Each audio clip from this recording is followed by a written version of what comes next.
साथियों, स्वागत है आप सभी का एक बार फिर से मेरे चैनल पर। और जैसा कि आपकी बहुत डिमांड आ रही थी, जैसे कि आपका सीयूईटी पीजी का एग्ज़ाम जो आपका शेड्यूल है, हालाँकि हम बायोलॉजी को डील करते हैं, लाइफ साइंस को डील करते हैं, सीएसआईआर, जेआरएफ लेवल की चीज़ों को डील करते हैं, बट फिर भी अगर आप इंटरेस्टेड हैं, अगर आप चाहते हैं, तो हमारे कंटेंट से आप जो कि यूनिवर्सल कंटेंट होता है, चाहे आप नीट हो गया, बीएससी हो गया, एमएससी हो गया, और अगर आप एमएससी एंट्रेंस वगैरह के लिए भी अगर आप प्रिपरेशन करना चाहते हैं, तो वो भी चीज़ें आपकी बन सकती हैं। तो जैसा कि हमने जूलॉजी का एक मेरा वीडियो लास्ट ईयर मैंने अपलोड किया था, तो उसपे काफ़ी कमेंट्स आ रहे थे, जैसा कि आपका सीयूईटी 2024 का एग्ज़ाम जो है वो आपका शेड्यूल है, तो उसी के रिगार्डिंग बहुत सारे ऐसे कमेंट्स देखने को मिल रहे थे कि उसके और क्वेश्चंस को डिस्कस किया जाए। तो उसी के क्रम में हम साइमल्टेनियसली सीयूईटी पीजी के क्वेश्चंस को भी डिस्कस करेंगे जो आपके लास्ट ईयर कंडक्ट हुए थे। तो बेसिकली हम जूलॉजी क्वेश्चन पेपर को देख रहे हैं। बाकी पहले तो मेरा कोशिश रहेगा कि मैं जूलॉजी पार्ट को कंप्लीट कर दूँ। बहुत ध्यान से 2-4 बातें समझ लीजिएगा। जूलॉजी को मैं कवर कर दूँ, बाकी अगर समय रहेगा तो मैं और भी जो आपके सीयूईटी के एग्ज़ाम के क्वेश्चंस थे, जैसे फॉर एग्ज़ाम्पल सब्जेक्ट जैसे कि आपका बायोकेमिस्ट्री या फिर मैं कह लूँ बायोटेक वगैरह को भी मैं कोशिश करूँगा कि उसके क्वेश्चंस को मैं डिस्कस कर सकूँ। और यहाँ पर ये जो पर्टिकुलर वीडियो है, ये केवल एमएससी एंट्रेंस वाले बच्चे ही ना देखें, इवन जो हमारे साथ सीएसआईआर की प्रिपरेशन कर रहे हैं, वो भी देख सकते हैं, क्योंकि ओवरऑल जैसा कि अगर आप इस चैनल पे जुड़े हैं तो आपको पता ही है कि कहीं न कहीं वो सारी चीज़ें जो होती हैं वो एग्ज़ाम में क्वेश्चंस पूछे जाते हैं। बायोलॉजी सब जगह सेम रहती है, पहली बात। और दूसरी चीज़ें, कुछ चीज़ें जो सीयूईटी पीजी के इंटरेस्टेड बच्चे जो हमारे साथ जुड़े हुए हैं, उनको भी एक बात समझनी होगी कि ये सारी ऐसी चीज़ें हैं कि या तो फिर आज आप पढ़ लीजिए, और या तो फिर अगर आप आफ्टर द जॉइनिंग आपको कहीं न कहीं, चाहे आप या तो आप किसी सेंट्रल यूनिवर्सिटी में जॉइन करेंगे, या ज़्यादा क्या होगा कि आप किसी स्टेट यूनिवर्सिटी में जॉइन करेंगे। बट अल्टीमेटली आपको जेआरएफ देना है, अगर आपको इस करियर में इसमें अपना करियर बनाना है, तो चाहे आप 2 महीने बाद पढ़िए, 2 साल बाद पढ़िए, या उस चीज़ को आज ही से पढ़ लीजिए। राइट। तो बहुत ही आसानी के साथ डिफरेंट डिफरेंट प्लेलिस्ट हमारी बनी हुई है, तो आप जाके वहां देख सकते हैं। यहाँ पे हम क्वेश्चंस को यहाँ पे डिस्कस करेंगे। तो ये आपके जूलॉजी के क्वेश्चंस पेपर को मैं डिस्कस करने वाला हूँ। पहला पार्ट ऑलरेडी हो चुका है। कुछ क्वेश्चंस को अब हम यहाँ पे और देखते हैं। तो जैसा कि आपका ये क्वेश्चन नंबर जो है, ये आपका 36 है। और यहाँ पे आपसे कह रहा है कि दो स्टेटमेंट दिए गए हैं, एक आपका असर्शन है और एक आपका रीजन है। असर्शन में कह रहा है कि आपकी स्कैफोल्डिंग प्रोटीन जो होती है वो आपकी नॉन हिस्टोन क्रोमोसोमल प्रोटीन होती है। तो ये आपकी बिल्कुल सही है। जब आप क्रोमोसोम की पैकेजिंग पढ़ते हैं, तो वहाँ पे बहुत सारी आपकी ये कुछ स्कैफोल्डिंग प्रोटीन्स होती हैं जो हेल्प करती हैं। तो वो बेसिकली आपकी नॉन हिस्टोन प्रोटीन होती है। रीजन में इन्होंने बोला है कि जो आपकी स्कैफोल्डिंग प्रोटीन होती है वो अबंडेंट होती है in the lysine and arginine.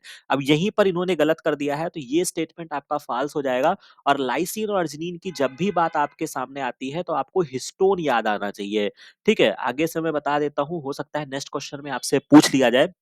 तो जो हिस्टोन होता है जिससे आप रैप करते हैं, ये आपका बेसिक प्रोटीन होता है जो कि रिच होता है लाइसिन एंड अर्जिनिन। बाकी आप एमएससी एंट्रेंस के लिए तैयारी कर रहे हैं बेटा, तो एक चीज और याद रखिएगा, क्योंकि आपके लेवल पे क्वेश्चंस इस तरीके से भी घुमा के पूछे जाते हैं कि किसी भी अमाइनो एसिड का वन वर्ड सिंबल आपसे पूछा जाएगा। तो लाइसिन का भी क्वेश्चन आ चुका है, जो कि मैं आपको बता देता हूँ। बीएचयू के एंट्रेंस में ये एक बार क्वेश्चन जो है वो आपका पूछा जा चुका है, शायद 2017 या 18 में ये आपका क्वेश्चन आया था, जहाँ पे लाइसीन का वन अल्फाबेट सिंबल, तो लाइसीन का जो वन अल्फाबेट सिंबल जो होता है वो के होता है, और आर्जिनिन का जो होता है वो आपका आर होता है। तो ये याद रखिएगा। और आपको मैं बोलूंगा कि बहुत चीजें मैं नहीं कवर कर सकता हूँ, या मैं केवल आपको इंपॉर्टेंट बता सकता हूँ, तो मैं उन चीजों पे फोकस करा दूंगा कि क्या आपके लेवल पे इंपॉर्टेंट है। तो आप मेरे तरफ से, अगर आप सीरियसली अच्छे एंट्रेंस के लिए प्रिपरेशन करना चाहते हैं और अच्छी जगह पे अगर आप एडमिशन लेना चाहते हैं, तो अमाइनो एसिड्स के वन अल्फाबेट सिंबल जो हैं उनको आप याद रख लीजिएगा, वो आपके लिए बहुत इंपॉर्टेंट होगा। तो इसका जो राइट आंसर होगा वो ए करेक्ट है, लेकिन रीजन जो है वो आपका नॉट करेक्ट है। तो क्वेश्चन आईडी जो थी ये आपकी 6425 है। और इसका जो राइट आंसर, अगर आप इस आंसर की में देखना चाहें, तो 419, यानी कि आपका थर्ड ऑप्शन देखने को मिलेगा। तो इस क्वेश्चन को आपको समझ में आ गया होगा। बाकी जो और भी चीजें मैंने आपको बताई कि जो आपको समेट कर जाना है, उसको आप याद रखेंगे, और भी जो इंपॉर्टेंट बातें हैं उनको आप नोट डाउन करेंगे। इसके बाद अगर मैं आगे बढ़ता हूं, बहुत बेसिक क्वेश्चन, डीएनए से भी आपका क्वेश्चन आता रहता है। तो anti parallel nature of the double standard DNA किसकी वजह से होता है? आपको पता ही है कि एक स्ट्रैंड आपका 5 to 3 होता है, एक आपका 3 to 5 होता है। तो ये बेसिकली आपके फास्फोडाइस्टर बॉन्ड की वजह से होता है। तो बहुत आसान क्वेश्चन, सीधा क्वेश्चन हो जाता है। बाकी डाइसल्फाइड बॉन्ड डीएनए में आपको नहीं देखने को मिलता है। बाकी और जितने जितने बॉन्ड्स होते हैं, उनको आप अपनी कॉपी में नोट डाउन करेंगे। राइट। इसके बाद which of the following event occur during the diplonema या diplotene stage of the meiosis में आपको देखने को मिलती है। तो बहुत शॉर्ट में मैं आपको बता देता हूँ, सेल साइकिल आप बहुत अच्छे से पढ़ के जाइएगा, यहाँ से क्वेश्चंस आपके बनेंगे। बेसिकली जब सेल साइकिल आप पढ़ते हैं तो या दो तरीके का होता है, माइटोसिस होता है या आपका मियोसिस होता है। मियोसिस जो होता है बेटा ये आपके जर्म सेल्स में होता है, माइटोसिस जो होता है वो आपके सोमैटिक सेल्स में होता है। कहानी समझ में आ गई। मियोसिस में जब आप पढ़ते हैं तो वहां पे जो आपका प्रोफेज होता है वो आपके कई सारे स्टेजेस में बटा होता है, leptotene, zygotene, diplotene, pachytene, leptotene, zygotene, sorry pachytene, diplotene और डायाकाइनेसिस, ये आपका होता है। तो चूंकि क्या होता है, अगर आपने थोड़ी सी भी चीजों को अगर आपने पढ़ी होंगी तो मैं आपको कुछ की पॉइंट्स मैं आपको बता देता हूँ, लिखा देता हूँ, उसको याद कर लीजिएगा। साइनेप्टोनीमल कॉम्प्लेक्स एक बहुत इंपॉर्टेंट फिनोमिना होता है, ठीक है। वो जाइगोटीन में आपका बनता है, पैचटीन में आप याद रखिएगा, आगे क्वेश्चंस मिलेगा तो मैं करा दूंगा, बाकी मैं आपको ट्रिक बता देता हूँ। पीसीआर याद रखिएगा, पॉलीमरेज चैन रिएक्शन तो आपने पढ़ा ही होगा।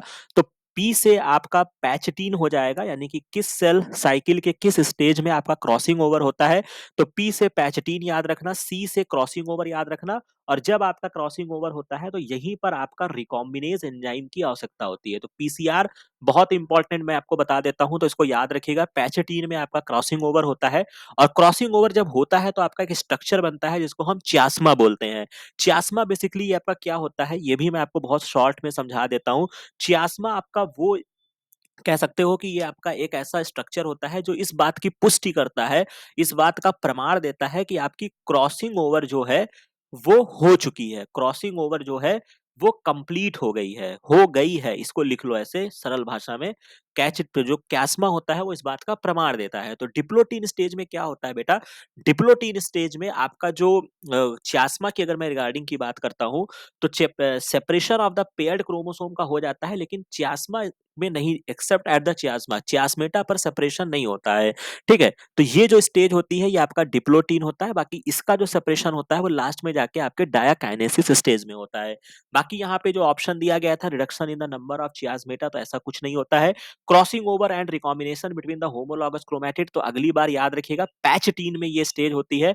तो पीसीआर मैंने आपको बता दिया, बाकी पेयरिंग ऑफ होमोलॉगस क्रोमोसोम और साइनेप्टोनीमल कॉम्प्लेक्स का फॉर्मेशन याद रखिएगा, जो मैंने आपको बताया ये आपके जाइगोटीन में होता है। ये बहुत ही इंपॉर्टेंट है, तो ये कहानी आपको हमेशा याद रखनी है, ठीक है। तो दो तीन क्वेश्चंस मैंने आपको समझा दिए हैं, आशा है कि आपको समझ में भी आ गया होगा। तो ये जो क्वेश्चन आईडी है ये आपका 6400 है, और इसका जो राइट आंसर बनेगा वो 318 बनेगा। Separation of the paired chromosome diplotene में हो जाता है, लेकिन चियास्मा में नहीं हो पाता है। और चियास्मेटा जो होता है वो आपको इस बात का पुष्टि करता है कि आपकी क्रॉसिंग ओवर जो है वो आपकी सफलतापूर्वक हो गई है, राइट। ये आपकी कहानी हो गई। अब इसके बाद अगर मैं आगे बढ़ता हूँ, कुछ और क्वेश्चंस को अगर मैं यहाँ पे डील करना चाहूँ, जो कि मैं आपको दिखा देता हूँ। ये आप देख सकते हैं, एक आपका ये मैचिंग का भी क्वेश्चन है, बहुत बढ़िया क्वेश्चन यहाँ पे पूछा है, और डेफिनेटली आपको करना चाहिए था। हालांकि कोरोना वायरस, जो कि आप कोविड-19 से आपके लेवल पे बहुत क्वेश्चन पूछा जाएगा, क्योंकि कुछ वैक्सीन्स बनी थी, वो मैं आपको हाइलाइट करा देता हूँ। कोविड के रिगार्डिंग आप पढ़ लीजिएगा, जो भी आपकी वैक्सीन्स आई हैं, किस कंपनी ने बनाई है, ठीक है, और किस प्रिंसिपल पे आधारित है, तो यहाँ से क्वेश्चंस आपके ड्राइव होंगे। तो कोरोना वायरस आपने पढ़ा है, सीवियर एक्वाइर्ड रेस्पिरेटरी सिंड्रोम, ये बहुत ही इंपॉर्टेंट था। आसानी के साथ आपको सी को सेकंड पे लगाना है, लेकिन सीयूईटी पीजी वाले भी होशियार हैं, उनको भी पता है कि भैया इतना तो आप भी पढ़ के आओगे। उसके अलावा इन्होंने जो यहाँ पे बहुत इंपॉर्टेंट चीजें जो आप पकड़ सकते थे, तो इसमें दो चीजें मैं आपको हाईलाइट करा देता हूँ। दो डिजीज बहुत ही इंपॉर्टेंट होती हैं। एक आपका, शायद आपने कभी छोटे लेवल पे जब आप रहे होंगे 9th-10th में, तो आपने डिजीज बहुत फैली हुई थी। एक आपकी स्वाइन फ्लू थी और एक आपकी बर्ड फ्लू थी। बर्ड फ्लू कभी कभी रिसेंट में भी आप देखने को मिलता है कि आपको बहुत ज़्यादा कभी-कभी सुनने को मिलता है। तो ये जो वायरस होते हैं, बर्ड फ्लू के लिए H5N1 होता है और स्वाइन फ्लू के लिए H1N1 होता है। तो बस इतनी बातें याद रखिएगा। और बर्ड को हम एवियन, चूँकि ये एप्स में होता है तो हम इसको एवियन फ्लू भी कह सकते हैं। तो अगर एवियन फ्लू के नाम से आ गया तो ऐसा नहीं, ये क्वेश्चन छोड़ दीजिएगा।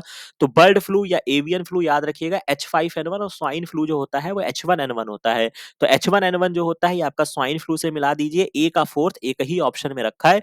बाकी बी का थर्ड जो है ये आपका येलो फीवर फ्लैवी वायरस करते हैं। आपने इनको पढ़ा होगा जब आप फ्लैवी वायरस जब आपका जिक्र आता है, ठीक है। ये भी आपको वायरल डिजीज के क्रम में आपको देखने को मिल जाएगा। और जीका वायरस जो होते हैं, इससे यहाँ पे इन्होंने ग्विलियन बैरा सिंड्रोम है। तो ये कुछ नई बातें हैं, तो अपनी कॉपी में नोट डाउन कर लीजिएगा, हो सकता है नेक्स्ट टाइम ये प्रश्न आपसे पूछ लिया जाए।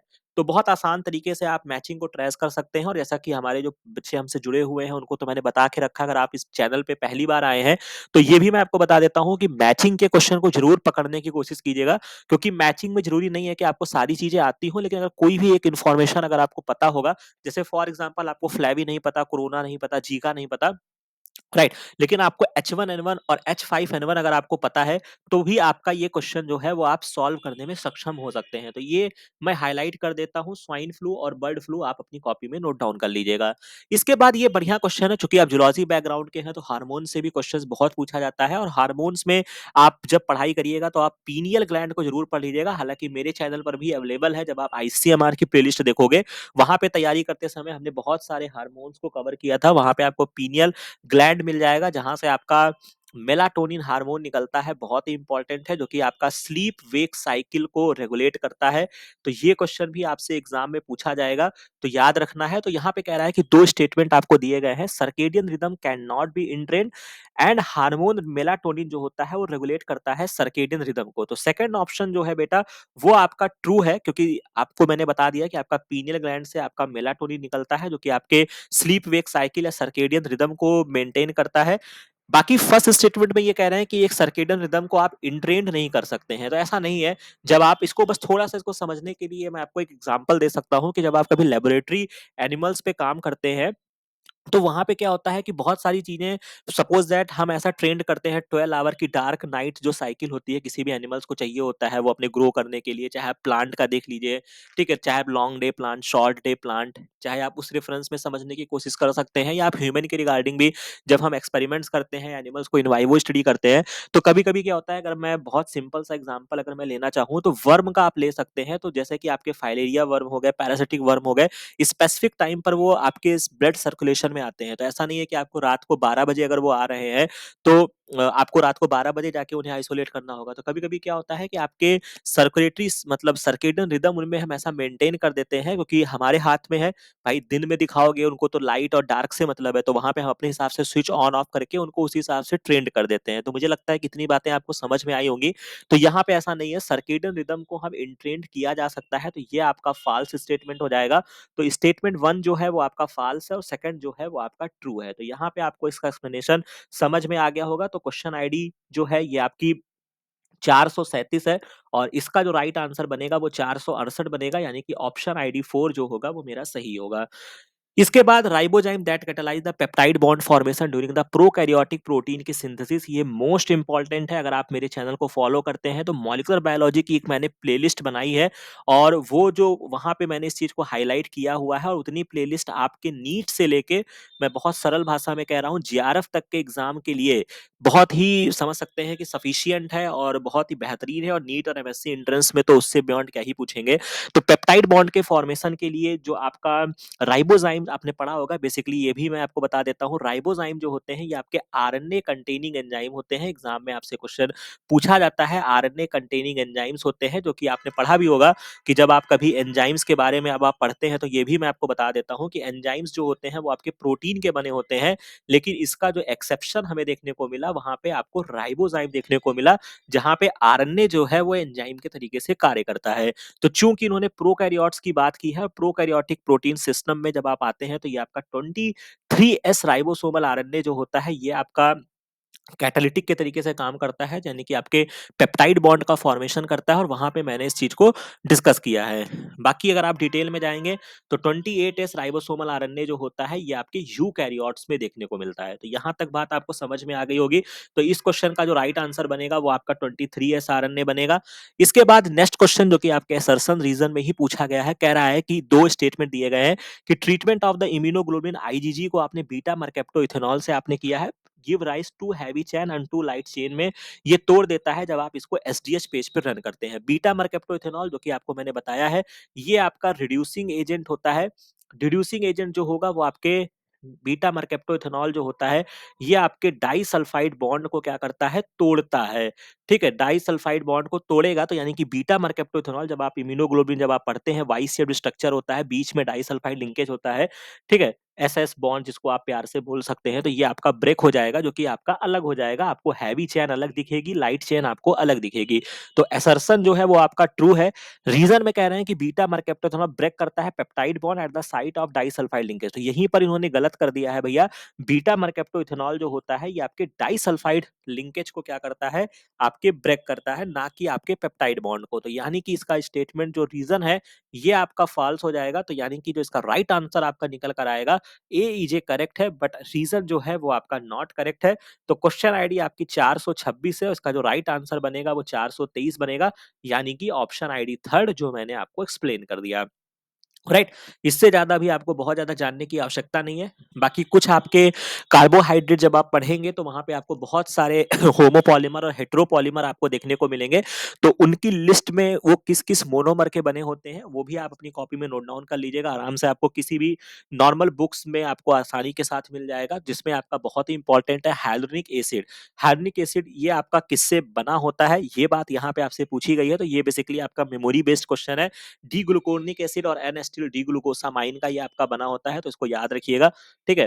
तो ये आपका मेमोरी बेस्ड क्वेश्चन मैं कहूंगा, और ये चीजें इंपॉर्टेंट है। जैसे फॉर एग्जांपल आपसे काइटिन का पूछेगा, ठीक है, स्टार्च का पूछेगा, तो ये सब मैं आपको, सेलुलोज में क्या होता है, तो ये सब चीजें जो है, और प्लस इनकी लिंकेज क्या होती हैं वो भी आप अच्छे से पढ़ाई कर लीजिएगा। इसको आप नोट डाउन कर लीजिएगा।